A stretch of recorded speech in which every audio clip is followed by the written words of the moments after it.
Hello all வணக்கம். இன்னொரு video நானும் மாஸ்டரும் இன்னைக்கு எதை பற்றி பேச போகிறோம் அப்படின்னா, நேற்று வந்து இந்தியா தோத்ததோட ஆதங்கத்தை கொட்டு கொட்டுன்னு கொட்டியாச்சு. நம்ம மட்டும் இல்லை, ஹோல் இந்தியாவில் நிறைய பேர், ஸ்டார்ஸு, அப்புறம் வந்து எக்ஸ் பிளேயர்ஸு, கமெண்டேட்டர்ஸ் எல்லாருமே அதை பற்றி பேசிட்டோம். இப்போ ஆக்சுவலாக வந்து இந்த டூரு எப்படி போச்சு, என்ன பாசிட்டிவ்ஸ் என்ன நெகட்டிவ்ஸ், இதுக்கப்புறமா இதில் இருந்து நம்ம கற்றுக்க வேண்டியது என்ன, ஒவ்வொரு பிளேயர்ஸ் எப்படி பெர்ஃபார்ம் பண்ணியிருக்காங்க, on the whole south Africa ஒரு செம்ம சீரீஸ் வந்து வின் பண்ணியிருக்காங்க. அவங்கள பற்றி கொஞ்சம் நேரம் பேசலைன்னா I don't think so it will be justified. So இது எல்லாத்தையும் பேசுறதுக்காக தான் இந்த episode. Master, welcome to the show. நன்றி சார். சொல்லுங்க, சவுத் ஆஃப்ரிக்காவுக்கு நீங்கள் எட்ஜே கொடுக்கல, ஆனால் வந்து செம்மையா சம்பவம் செஞ்சுட்டு போயிட்டாங்க. இல்ல அதாவது நம்ம என்ன சொல்லியிருந்தோம்னா, அட்லீஸ்ட் நான் என்ன சொல்லியிருந்தேன்னா, தே வில் பி கம்பீட் பண்ணுவாங்க. ஆனா வந்து 2-0 டு இந்தியான்னு தான் சொல்லியிருந்தேன். நல்லா அடி வெளுத்துட்டு போயிட்டாங்க. அதுவும் 2வது மேட்ச் ஜெயிச்ச அதாவது வேணும். நீங்க சொன்ன ஸ்டேட்மெண்ட் திருப்பி ரீசெட் பண்ணுங்க. அவங்க கம்பீட் பண்ணுவாங்க, ஆமா, நம்ம கம்பீட் கூட பண்ணல. நம்ம வந்து 2-0 வின் பண்ணிடுவோம். நம்ம டஃபா 2 இருக்கும். மேட்ச் கூட ஓகேங்களா? அவங்களுக்கு ஆனா டஃபா. ஆமா, அவங்களுக்கு டஃபா இருக்கும். அது வந்து கொஞ்சம் திருப்பி கொடுத்துட்டு போயிட்டாங்க. பட் எனக்கு தெரிஞ்சு அவங்களுக்கு வந்து நான் எல்லா வீடியோலயும் முன்னாடி சொன்னதே தான். I think it was a overall package. It was not like 1 or 2 man show அப்படிங்கிற மாதிரி இல்லாம ஓவரால் பேக்கேஜா இருந்தது. அஃப்கோர்ஸ் டாப் பெர்ஃபார்மர்ஸ் இருக்காங்க. பட் ஆனா I think almost everyone in the team கான்ட்ரிபியூட்டடுங்கிற மாதிரி இருந்தது. I think that is one of the key reasons. Okay. ஆனா வந்து அவங்க போன வருஷம் WTC ஜெயிக்கும்போது வந்து எல்லாருமே என்ன சொன்னாங்கன்னா, அவங்க வந்து ரொம்ப ஈஸியான ஒரு குரூப்ல இருந்தாங்க. மத்த டீம்ஸ் எல்லாமே வந்து செமையா அடி வாங்கிட்டதுனால, அதாவது ஃபார் எக்ஸாம்பிள் இந்தியா கூட நியூசிலாந்துல ஹோம் சீரிஸ்லாம் தோத்துட்டதுனால, அவங்க வந்து மேல போயி ஃபைனல்ஸ் போயிட்டாங்க அப்டின்னாங்க. ஆனா அதுக்கே செம பதில் குடுத்தாங்க. அப்படி என்னதான் போனாலும், ஆஸ்திரேலியாவ லார்ட்ஸ் மாரி ஒரு கண்டிஷன்ஸ்ல வச்சு, அவங்க அதுவும் வந்து 2ண்ட் இன்னிங்ஸ் அதாவது 4த் இன்னிங்ஸ் பேட்டிங் ஆடி அவங்க ஜெயிச்சிருக்காங்க. மார்க்ரமோட 100 நம்ம பார்த்தோம் இல்லையா? ஸோ டெம்பா பவுமாவோட ரெசிஸ்டன்ஸ் எல்லாமே நம்ம பார்த்தோம். So it is not a joke. நீங்கள் அப்படி ஒரு டீமை வச்சுட்டு நீங்கள் போயிட்டு லார்ட்ஸ் மாதிரி ஒரு கண்டிஷனில், அன்ஃபெமிலியர் கண்டிஷன்ஸில் ஜெயிக்கலாம் முடியாது. அவங்களுக்கு அந்த சரக்கு இருந்திருக்கு. தே ஆர் டிசர்விங் WTC சாம்பியன்ஸ்ன்றதை அவங்க வந்து கண்டினியூஸாக ப்ரூவ் பண்ணிக்கிட்டே இருக்காங்க. ஐ திங்க் மிஷன் இந்தியாங்கிறது வந்து அவங்களுக்கு வந்து எப்படி இருந்திருக்கும்னா, பாகிஸ்தான் வரும்போதே அவங்க வந்து ஃபீல் பண்ணியிருப்பாங்க, நம்மளோட ஆக்சுவல் டார்கெட் வந்து இந்தியா தான், நம்ம இதுக்கு அது வந்து ஒரு ப்ரிப்பரேட்டரி மாதிரி யூஸ் பண்ணிக்கணும் அப்படின்னு நினச்சிருப்பாங்க. அங்கேயே அவங்களுக்கு ஒரு பெரிய பூஸ்ட் கிடைச்சது இல்லையா, ஒரு டெஸ்ட் மேட்ச் ஜெயிச்சு. ஆமாமா. கண்டிப்பா பாகிஸ்தான் வின் வந்து கண்டிப்பா பாசிட்டிவா இருந்திருக்கும். பட் ஆனா ஆஸ்திரேலியாவ வந்து WTC ஃபைனல்ல வின் பண்ணது பெரிய அச்சீவ்மெண்ட் தான். நம்ம பேசுறோம் இல்லைங்களா? இங்கிலாந்துல வந்து டிராப் பண்ணது வந்து ஒரு பெரிய அச்சீவ்மெண்ட்டா அப்படின்னு. மேபி அவங்க ஃபியூச்சர்ல அப்படி கூட பேசலாம். இந்தியா 6வது 7வது இடத்துல இருப்பாங்கப்பா. அவங்கள ஜெயிச்சதெல்லாம் நீங்க பெருசா சொல்ல முடியுமா? அப்படின்னு சொல்லிட போறாய்ங்க. அந்த மாரி போயிடக்கூடாது. பட் நான் சும்மா ஒரு ஜோக் சொன்னேன். But okay. அதுதான் அவங்களுக்கு அந்த பாகிஸ்தான் டெஸ்ட் சீரிஸ் வந்து ஒரு முக்கியமான இது. ஏன்னா அவங்களால வின் பண்ண முடியும் அப்படிங்கிற கான்ஃபிடன்ஸ் அங்க கொடுத்தது. They found some template in that series. அதான் நம்ம I think we are all going narrowing down to that one man like Simon ஹார்மரோட டிஃபரன்ஸ் வந்து நல்லா தெரிஞ்சது. he made a big ஆனா difference. நம்ம அந்த இதுக்கு வருவோம், சைமன் ஹார்மரோட இதுக்கு வருவோம். பட் ஆனா I think we have to start from like leadership, Temba Bavuma அப்படின்னு நினைக்கிறேன். இதுக்கு முன்னாடி சவுத் ஆஃப்ரிக்கா வந்து, அதாவது நீங்கள் பார்த்தீங்கன்னா, நான் பார்க்கும் போதெல்லாம் வந்து, அதாவது ஸ்கூல் காலேஜில் படிக்கும் போதெல்லாம், they are the number once when it comes to bilateral series. either it be test or like one day. இப்போ T20 கொஞ்சம் தான் இருந்துச்சு, பட் இருந்தாலுமே கன் அந்த கடப்பார டீம்னா கடப்பார டீம். ஆஷிம் அம்லா மேலே ஆரம்பிச்சு, கிராம் ஸ்மித் அந்த சைடு ஆரம்பிச்சு, டிவிலியர்ஸ் வருவார், அப்படியே கன் மாதிரி இருந்தாங்க. டேல் ஸ்டெயின் பவுலிங்கில் இருந்தாங்க. எல்லாருமே வேற லெவல். லான்ஸ் குல்ஸ்னார் எல்லாரும் அவ்வளோ கன்னாக இருந்தாங்க.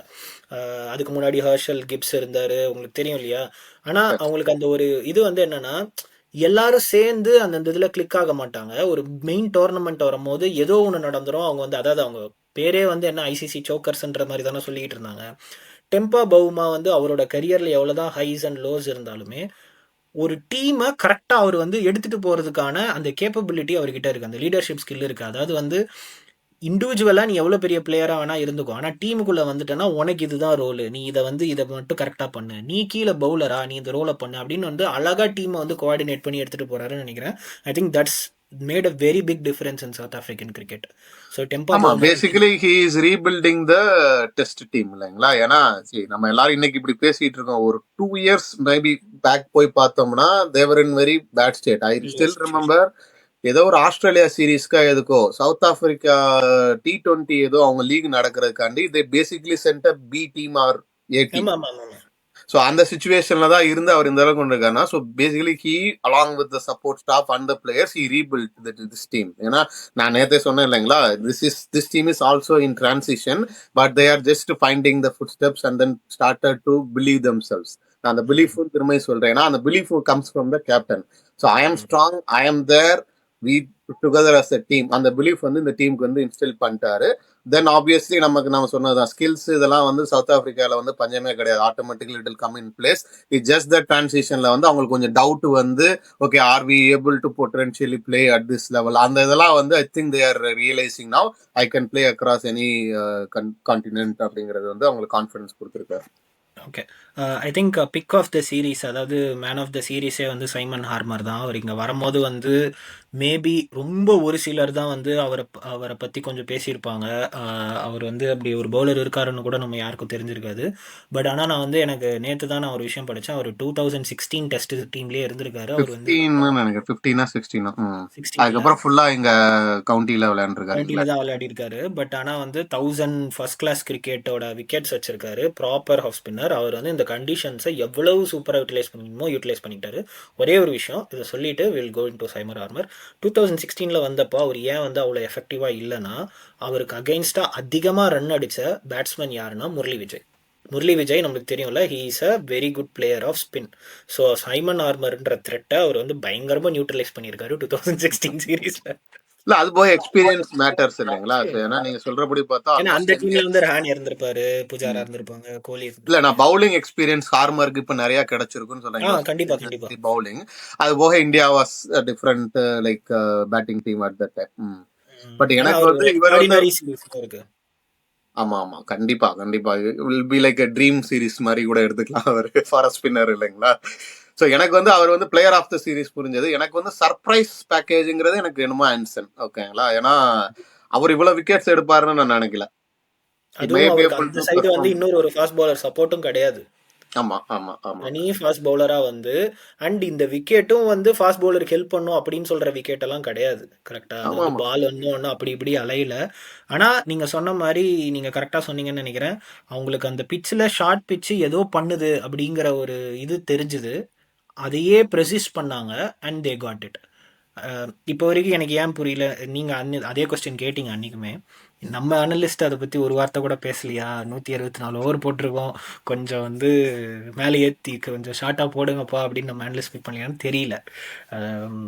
ஸோ யான்சனும் வந்து ஒரு நல்ல இது. ஸோ ஓவராலாக நீங்கள் சொன்ன மாதிரி ஒரு dream tournament. I think they are on the right way to once again come to UK for WTC test சாம்பியன்ஷிப்னு நினைக்கிறேன். ஓகே, உங்களோட ஃபைனல் தாட் சவுத் ஆஃப்ரிக்கா பற்றி சொல்லுங்கள், நம்ம இந்தியாவுக்கு போகலாம். இல்ல அதுதான் பேட்டிங்லயுமே வந்து again not one batter like scored this many century this many ரன்ஸ்ன்றது இல்லாம ஐ திங்க் நான் அதை வந்து ஆக்சுவலா முதல்ல நெகட்டிவா சொல்லி இருந்துட்டு இருந்தேன். எல்லாருமே வந்து ஸ்டார்ட் பண்றாங்க, they are not going to make big ரன்ஸ்ங்கிறது. மேபி அது இந்தியாவோட பிளேயிங் ஸ்டைலால இந்த பிளேயிங் பெர்ஃபார்மன்ஸால இப்படி பேசுற மாதிரி இல்லை. But actually end of the day அதுதான் ஹெல்ப் பண்ணிருக்கு. ஏன்னா ஒரு பேட்ஸ்மேன் மட்டும் இல்லாம எல்லாருமே consistently played and they played for longer period. So அது வந்து உண்மையிலே இன்னொரு அட்வான்டேஜ். கடைசியா முடிக்கிறதுக்கு முன்னாடி பாயிண்ட் வந்து கேட்சிங். கேச்சஸ் வந்து கண்டிப்பா வந்து அவங்களுக்கு ஹெல்ப் பண்ணுச்சு. அகைன் நான் வந்து நீங்க சொன்ன அந்த சவுத் ஆப்பிரிக்கா டீம்லாம் கண்டுக்கு வந்து போறப்ப ஃபீல்டிங்னா அப்படி அப்படி ஓகேங்களா, ஒண்ணுமே பண்ண முடியாது. அவங்க எல்லாம் வச்சு எதுவும் நீங்க ஸ்கிப் ஆட முடியாது. அந்த மாதிரி பால் போகவே போகாது. அதனால வந்து அதுவுமே வந்து அப்படி பாக்குறப்ப எனக்கு வந்து இந்தியா தோத்தாலும் பட் எனக்கு ஒரு சைட்ல வந்து ஹாப்பினஸ் இருந்தது. அந்த old South Africa should come back for the இந்த இன்டர்நேஷனல் அரினான்ற மாதிரி இருந்தது. So big performance from them. Most likely நீங்க சொன்ன மாதிரி WTC ஃபைனல்ல பார்ப்போம்னு நினைக்கிறேன். Okay, coming back to India. எங்கே ஆக்சுவலாக வந்து ஐ மீன் ப்ராப்ளம் வந்து இந்த சீரீஸில் மட்டும் இல்லை அப்படின்னு நினைக்கிறேன். I think they have started இந்த ப்ராப்ளம் வந்து ரொம்ப முன்னாடியே ஸ்டார்ட் ஆயிடுச்சுன்னு நினைக்கிறேன். ஸோ பேட்டிங்ல இருந்து ஆரம்பிக்கலாமா? டிசப்பாயிண்டிங் பெர்ஃபார்மன்ஸ் தான். நீங்கள் வந்து சொல்லுங்கள். இல்ல அதுதான் சில ஸ்டாட்ஸ் வந்து என்ன நமக்கு சொல்லுதுன்னா, இப்ப இது வந்து 2 டெஸ்ட் மேட்ச் தான், 4 இன்னிங்ஸ் தான், ஓகேங்களா. ஆனாலும் இப்ப top 10 batters in this series, அதாவது நம்பர் ஆஃப் ரன்ஸ்ல சொல்றேன்னு வச்சுக்கோங்களேன். இந்தியாவில் எத்தனை பேர் இருப்பாங்கன்னு நினைக்கிறீங்க? சரி அது சொல்லிடுறேன், 2 பேர் இருக்காங்க, ஓகேங்களா. யார் 2 பேரு? Washington Sundar and Ravindra Jadeja. Okay, இதுக்கு மேல நம்ம இந்தியன் பேட்டிங் பேசணுமா? இல்ல நீங்க நம்பர்ஸ் இன்னொரு வில் ஒரு டெல் தி விஷயம் ஸ்டோரி. சொன்னீங்கல்ல, நீங்க வந்து செகண்ட் மேட்ச் ஆடும்போது ஆக்சுவலா ப்ராப்பர் பேட்டர்ஸ்ன்னு பாத்தீங்கன்னா விக்கெட் கீப்பரை தவிர்த்துட்டு பாத்துட்டீங்க, ஜெய்ஸ்வாலும் ராகுலும் மட்டும்தான். கரெக்டா? சாய் சுதர்சன். சாய் சுதர்ஷன். ஸோ 3 பேர் மட்டும்தான். நீங்க 3 பேட்டர் தான் வந்து எடுத்துட்டு நீங்க டெஸ்ட் டீமுக்கு போறீங்க. எல்லாமே ஆல்ரவுண்டர்ஸ் வேணும்னு. அந்த அப்ரோச்சே தப்பு தான் இல்லையா? ஆமா ஆமா, அதுதான் சொல்றேன்ல. நமக்கு வந்து நான் நேத்து சொன்ன அதே டயலாக் தான் திரும்பி சொல்றேன் நானு. We just hope with allrounders the runs will come. ஓகேங்களா? So allrounders are important, is definitely value. But runs நீங்க பார்க்கணும் அப்படின்னா அதுவும் நீங்க வந்து கன்சிஸ்டண்டா ஹையர் ஆவரேஜோட like huge number of runs like 100s 200ஸ்லாம் அடிக்கணும்னா அவங்களால முடியும். ஆனா நீங்க வந்து கன்சிஸ்டண்டா எக்ஸ்பெக்ட் பண்ண முடியாது.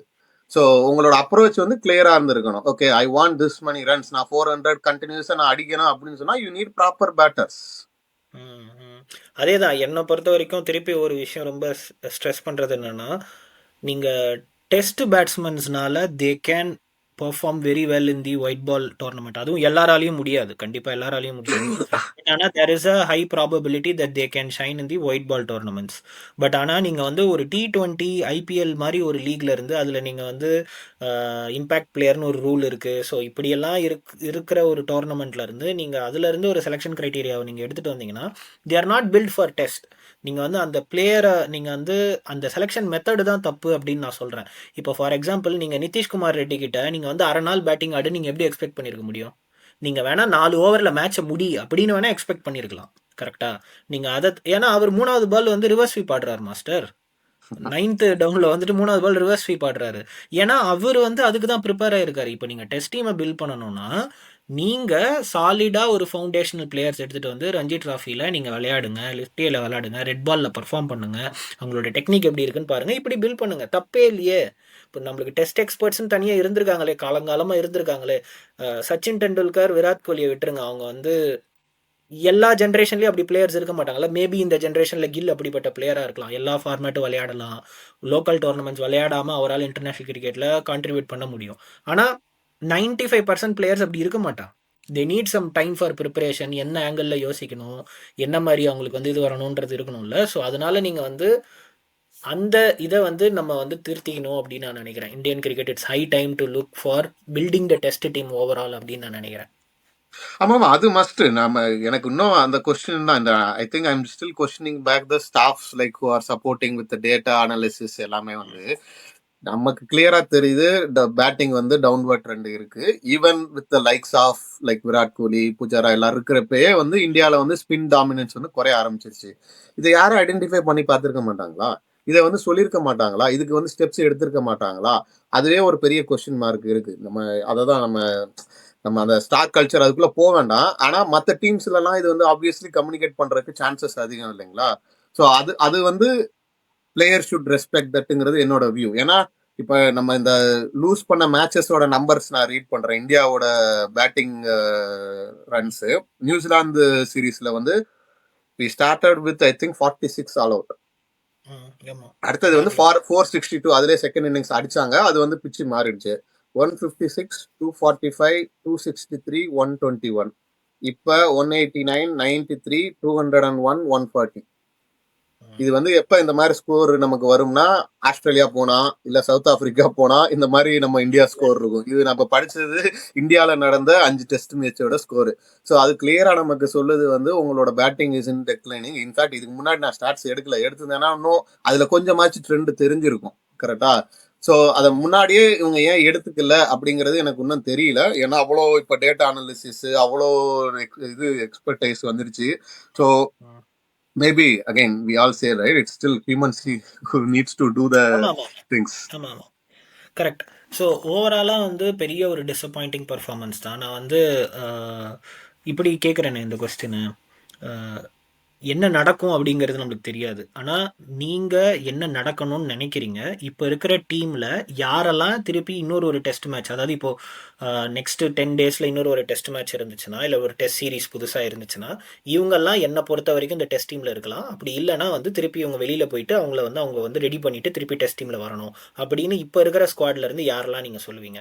ஃபார் எக்ஸாம்பிள் கேஎல் ராகுல், எஸ்எஸ்வி ஜெய்ஸ்வால் ஓப்பனர்ஸ் அவங்க வந்து கண்டினியூ பண்ணலாமா? You don't see them like having any problems or like do you think like someone should come in and இவங்க போயிட்டு இவங்களோட கரெக்ட் பண்ணிட்டு வரணும் அப்படின்னு நினைக்கிறீங்களா? இந்த மாதிரி பேசுவோம். நம்ம நீங்க அது இப்போ பேசலாம். மொத்தமா அதுக்கு முன்னாடி பவுலிங் மட்டும் குயிக்கா டச் பண்ணிடலாமா? ஏன்னா நம்ம சொல்லுங்க பேட்டிங் சொல்லுங்க வரணும். சொல்லுங்க சொல்லுங்க. ஆமா, பவுலிங்லயுமே வந்து of course Simon Harmer, Jansen top the list. ஓகேங்களா? அதுக்கடுத்து ஜடேஜாவும் பும்ராவும் இருக்காங்க.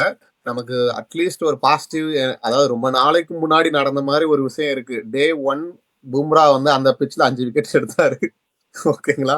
அது வந்து உண்மையிலேயே அந்த பிட்ச்ல அட்லீஸ்ட் அதோ இருந்துச்சு. ஆனாலும் வந்து பும்ராவோட அந்த ஒரு ஓல்டு ஸ்டைல் பும்ரா பார்த்தது வந்து I was really happy, positive thing. Jadeja வந்து tight and like he was okay அப்படிங்கிற மாதிரி இருந்தா. He also took good number of wickets. ஆனா டைட்டாவும் கொஞ்சம் பவுலிங் போட்ட மாதிரி இருந்தது. மற்றபடி நம்ம எதிர்பார்த்த மாதிரி யாருமே விக்கெட்ஸ் எடுக்கல. ஐ திங்க் குல்தீப் எவ்வளவு விக்கெட் எடுத்திருக்காரு? குல்தீப் வந்து 8 விக்கெட்ஸ் எடுத்திருக்காரு. Bumrah 8 wickets, Jadeja 10 wickets. But ஆன்சனும் ஹார்மரும் வந்து 17 and 12 each. ஓகே. ஸோ அதனால பவுலிங்குமே வந்து it's not up to the mark in home condition. Okay சரி. இப்போ வந்து நான் வெறும் பிளேயர்ஸ் பேர் படிக்கிறேன், நீங்க வந்து இன் ஆர் அவுட் இது மட்டும் தான் சொல்லணும். ஓகேவா? அதாவது இது வந்து நடக்குமா நடக்காதுன்றதெல்லாம் நமக்கு தெரியாது. அவுட்ங்கிறது வந்து they will go back, they need to improve. work and then they can come back அப்படிங்கிற மாதிரி. இன்னும்னா வந்து உனக்கு எந்த பிரச்சனையும் இல்லை, நீ கண்டினியூ பண்ணலாம் அப்படிங்கிற concept. Okay, I will big அப்படிங்கிற மாதிரி. ஆமா ஆமா, நானுமே வேணா சொல்றேன் நீங்க சொல்லி முடிச்சதுக்கு அப்புறம். Okay, will start with openers. KL ராகுல். I will retain him. Okay, for me he is out. Jaiswal retain. Okay, என்னோட டீம்லேயுமே அவர் கண்டிப்பாக இருப்பார். சாய் சுதர்ஷன். No. நானும் அவுட்டு. அதுக்கு அடுத்து கில்லு வந்தார்னா ஆப்வியஸ்லி அந்த பொசிஷன் போயிடும். ஸோ அது போயிடும், 4 போயிடும். 5 வந்து த்ருவ் ஜுரேல். ஓகே, நான் பண்ட் இருப்பாருங்க எடுக்கிறேன், அதனால ஜுரேல் இல்லை. ஓகே, நானுமே அதே தான். I will still have Pant and I will not have Dhruv Jurel. And Nitish Kumar Reddy definitely out for me. ஆமாம், out. Okay, Jadeja I will still have him in the team. வேணுமா வேணாமான்றது ரெண்டாவது விஷயம். வேணுமா வேணாங்களா, I am just thinking from a future perspective. நீங்க இப்ப இமிடியேட்டான மேட்ச்னா ஐ வில் ஹேவ் ஜடேஜா, அவ்வளவுதான். Okay fine. அதுக்கு அடுத்து வேற யார் மாஸ்டர் பேட்ஸ்மேன்ஸ் நம்ம விளையாண்டோம்? பேட்ஸ்மேன் அவ்வளவுதான். வாஷிங்டன் சுந்தர் வந்துருவாரு. Washington Sundar definitely in. Kuldeep Yadav in for me. Jasprit Bumrah of course in. Yeah, in. Mohammed Siraj in. Okay, அப்போது ஓவராலாக நம்மளோட ஒரு இதில் வந்து பேட்டர் ஓகே, நம்மளுக்கு வேற எதுவும் நம்ம பேட்ஸ்மேனுக்கு நம்ம சான்ஸ் கொடுத்ததில் பார்க்கல. தேவ்தத் படிக்கலோ இல்லை வந்து வேற யாரும் இல்லை. அதுதான் இப்போ பவுலிங்க்கு வந்து இதுக்கு மேலே நம்ம கிட்ட பெட்டர் ஆப்ஷன் இல்லை. அதை தான் நான் ஆக்சுவலாக சொல்ல வந்தேன். நான் ஜடேஜாக்கு ஏன் பாஸ் பண்ணேன்னா, ஜடேஜா இப்போ அடுத்த மேட்ச் இல்லை மேபி 1 year கேட்டிங்கன்னா I will back him. But ஆனால் who is replacement for Jadeja, அந்த திங்கிங் இப்பே வரணும் இல்லைங்களா? ஐ நோ அக்ஷர் பட்டேல் ரீப்ளேஸ்மெண்ட்டாக இருக்காங்கன்னா அப்போனா அவருக்கு கொஞ்சம் சான்சஸ் கொடுக்கணும். அக்ஷர் பட்டேலை க்ரோ பண்ணணும்னா அவருக்கு என்னென்ன எக்ஸ்பெக்டேஷன், அந்த clarity of roles. I will have Akshar Patel in my team if I'm have to choose between Jadeja and Akshar Patel. அதான் சொன்னேன். நீங்க இப்ப ஃபியூச்சர் ஆஃப் கிரிக்கெட், இந்தியன் கிரிக்கெட்னு கேட்டீங்கன்னா அக்ஷர் பட்டேல் தான். பட் நாளைக்கே இல்ல ஒரு வாரத்துக்குள்ள ஒரு மேட்ச் நடக்குதுன்னா Jadeja is still in good enough form to be retain in the team. நீங்க கேஎல் ராகுல் இல்லைன்னு சொன்னீங்க, ஏன் இல்லைன்னு சொன்னீங்க? இல்லை, நான் இல்லைன்னு சொன்னேன்னா வந்து நீங்கள் வேற யாரையா ட்ரை பண்ணுங்க. நீங்கள் 66 மேட்ச் கொடுத்துட்டீங்க. 66 மேட்ச் கொடுத்துட்டும் நம்மளுக்கு வந்து இந்த டைமில் வந்து ஆக்சுவலாக இன்னொரு ஒரு விஷயம் நான் உங்ககிட்ட அதை ஷேர் பண்ணியிருந்தேனான்னு தெரியல. He is averaging very low comparing to Zak Crawley. நான் ஏன் சொல்றேன், அவர் விளையாடுற கிளாஸ் வேற, அவரோட இது வேற. பட் ஆனா வந்து அவரால் நம்ம ஆடி ஜெயிச்சு இல்லை. And that's what stat says. நீங்கள் 66 மேட்ச் மேலே ஆடிட்டீங்கன்னா வேற சான்ஸ் வேற யாருக்கா கொடுத்து பாருங்க, ருத்ராஜ் இல்ல இல்ல கைக்வாடுக்கு. அது ஐ லைக் ஐ அது ஒரு அண்டர்ஸ்டாண்ட். நான் ஏன் ரீடைன் பண்ணேன்னா, especially if it is a foreign tour, he is still one of the best or close to the best in this team. இல்ல இல்ல அதுதான் இப்ப நம்ம சொல்றோம் இல்லையா, நம்ம வந்து அவர் பெஸ்ட் இதுன்னெல்லாம் சொல்றோம் இல்லையா. Numbers at backing end of the இல்லைங்க. டே அது வந்து நம்பர்ஸ் வந்து அது வந்து இது இல்லை. அவர் பெஸ்ட் தான், கேலிபர் தான், எதுவும் இல்லை. பட் ஆனால் வந்து பெர்ஃபார்ம் பண்ண ஜாக் கிராலியை விட ஆவரேஜ் வந்து கம்மியாக வச்சிருக்காரு, வாலி போப்பை விட ஆவரேஜ் கம்மியாக வச்சிருக்காரு அப்படின்னா நீங்க சொல்ற அதே இதுதான். அவங்க ரெண்டு பேரும் ஒரு டோர்னமெண்ட்ல ஒரு செஞ்சுரியாக போட்டுருவாங்க எப்படியாவது இல்ல இல்ல அப்படின்றது. கரெக்ட். அது நான் கூட இன்னொரு ஒரு ரீசன் என்ன யோசிச்சேன்னா, யங்ஸ்டர்ஸாவே டீம் ஃபுல்லா ஆயிடும். அந்த நம்ம பேசணும் இல்லைங்களா, டிரான்சிஷனுக்கு வந்து ஆமா அவரை ஆமா. மாதிரி ஒரு ஆள் கண்டிப்பா இருக்கணும். ஓகேங்களா. So to groom the next team technique எல்லாம் நம்ம ஜஸ்ட் பேசினதுக்கு பிகாஸ் வந்து like I want to try some other person. இன்னும் சொல்ல போனா முரளி விஜய் வந்து for better opener comparing to KL ராகுல்னு ஒரு ஸ்டாட்ஸ் பார்த்தேன். ஐ மீன் ஆமா, தட் அவர் is what the foreign numbers இங்கிலாந்துலலாம் வந்து வாட் இட் இஸ். செஞ்சுரியில அடிச்சிருக்காருன்னு நினைக்கிறேன். For better number of balls faced, number of matches won, இது எல்லாத்துலயுமே இதுதான் ரொம்ப சார் ஃபார் இவர்கிட்ட, பெட்டர். அதான் நம்ம ஏற்கனவே பேசினது. அவரோட பொட்டன்ஷியல் அவராலே ரியலைஸ் பண்ணி இன்னும் வெளியில கொண்டு வர முடியல. அதுதான் அவருக்கு இது. மற்றபடி அவர்கிட்ட he has all the skills in this team. But as a mentor, as a grooming for the next team, I think I his agree. Role is still required. I but agree. I பவுலிங்க்கு agree. வந்து see we all focus on batting. ஓகேங்களா. Bowling I know like இந்தியாவுக்கு வந்து fast bowling இப்போ நல்லா இது இருக்கு எல்லாம் இருக்குன்ற ஒரு ஒரு எனக்கு என்னமோ ஒரு மாயையில இருக்கோமோ அப்படிங்கிற ஒரு ஃபீல் இருக்கு. ஏன்னா suddenly it cannot go wrong இல்லைங்களா. ஸோ சடனா வந்து அவங்க நிறைய விக்கெட்ஸ் எடுக்கிறாங்க, நம்ம நிறைய விக்கெட் எடுக்க முடியல. அப்படிங்கிறப்ப என்னமோ ஒன்று இருக்கு. ஓகேங்களா. அதையும் அட்ரஸ் பண்ணணும். எஸ்பெஷலி பிச்சு பிளாட் ஆயிடுச்சு அப்படின்னு சொன்னா the team should come up with that innovative, like creative options. அங்கதான் நம்ம நேத்து பேசின மாதிரி captaincy also comes into picture இல்லைங்களா. ஸோ கண்டிப்பா. அதெல்லாம் தான் முக்கியம். ஏன்னா we have seen like even பஷீரை வந்து எப்படி ஸ்டோக்ஸ் ஹேண்டில் பண்றாருன்னு பாக்குறோம் இல்லைங்களா. ஸோ அந்த மாதிரி captaincy will play a role like in boosting your bowling bowlers. கண்டிப்பா கண்டிப்பா. Okay, that being set, we have come to an end of a disappointing series from India. So இதுக்கப்புறம் test match கிடையாது. நீங்கள் சொன்ன மாதிரி one டேலையும் T20லையும் ஐபிஎல்லையும் நம்ம இது எல்லாத்தையும் மறந்துடுவோம். பட் ஆனால் ஸ்டில் இது வந்து ஒரு இல்ல இன்னும் ஒண்ணு மட்டும் இயர் நான் சொல்லிடுறேன். நான் இன்னொன்னு என்ன ஆப்ஷன் யோசிச்சேன்னா, நம்ம பேசுன மாதிரி ரஞ்சி டிராஃபி விளையாட வைக்கணும், இல்ல ஏதாவது இந்தியா ஏ டூர் விளையாட வைக்கணும் அப்படின்னு சொன்னா ஸ்கெடியூல் இல்ல. அதுதான் ரியாலிட்டி. இப்ப வந்து ஆக்சுவலா ரஞ்சி டிராஃபி வந்து இப்போ ஒரு ஃபேஸ் போயிட்டு இருக்கு. ஐ திங்க் ஜனவரி மிட்ல இல்ல இருந்து இன்னொரு ஒரு ஃபேஸ் இல்ல ஸ்டார்ட் ஆகும். இதை நம்ம பேசினா பெரிய டாபிக்கா போகும். என்னோட சரி, ஓகே. பாயிண்டே வந்து என்னன்னா, நீங்க ஏன் வந்து 3 ஃபார்மேட்லயும் விளையாடணும்னு நினைக்கிறீங்க? அதுதான் வந்து எனக்கு பிரச்சனையே. நீங்க வந்து ஐபிஎல்லும் விளையாடுவேன், T20 டீம்லயும் நான் இருப்பேன், ஒன் டே டீம்லயும் நான் இருப்பேன் ஓகே. அப்படின்னு இருந்தீங்கன்னா எப்படி அது முடியும்? அதுதான் வந்து அது பாசிபிள் கிடையாது. மேபி 1 or 2 பிளேயர்ஸ் அப்படி விளையாட முடியும். சரி, ஜஸ்ட் இது லைக் வேணா மேபி இப்படி ஒரு பண்ணலாமா, ஒரு சீரியல் மாதிரி தொடரும் போட்டுக்கலாமா? ஏன்னா இது வந்து ரொம்ப நேரம் பேசுற டாபிக் தான். I have different views, you will have different. So தொடரும் ஆன் திஸ் டாபிக் போட்டுக்கலாம். ஆமா, மேபி வந்து நம்ம வேற எப்போவாது வந்து நம்மளுக்கு டைம் கிடைக்கும் போது இதை பற்றி எடுத்து அனலைஸ் பண்ணுவோம். But that being set, it's again a disappointing performance. Hopefully India வந்து இந்த டெஸ்ட்டோட ஒரு ஒரினஸை வந்து அட்ரஸ் பண்ணுவாங்க அப்படின்னு நான் நினைக்கிறேன். தட் பீங் செட், லைக் உங்களுக்கு இந்த ஓவரால் சீரீஸ் பற்றி என்ன வியூஸ் இருக்குது அப்படிங்கிறத வந்து கமெண்ட்டில் போடுங்க.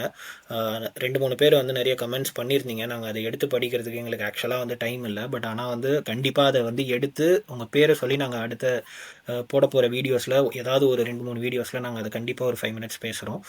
உங்கள் ஃப்ரெண்ட்ஸ் யாருக்காவது கிரிக்கெட் பிடிக்கும்னா இந்த சேனலை வந்து ஷேர் பண்ணுங்கள். கண்டிப்பாக உங்களுக்கு இந்த சேனல் பிடிக்கும் அப்படின்னு நம்புகிறோம். Thank you so much for your support. Until meet you in next video. Signing off Vikram and master, thank you. Thank you.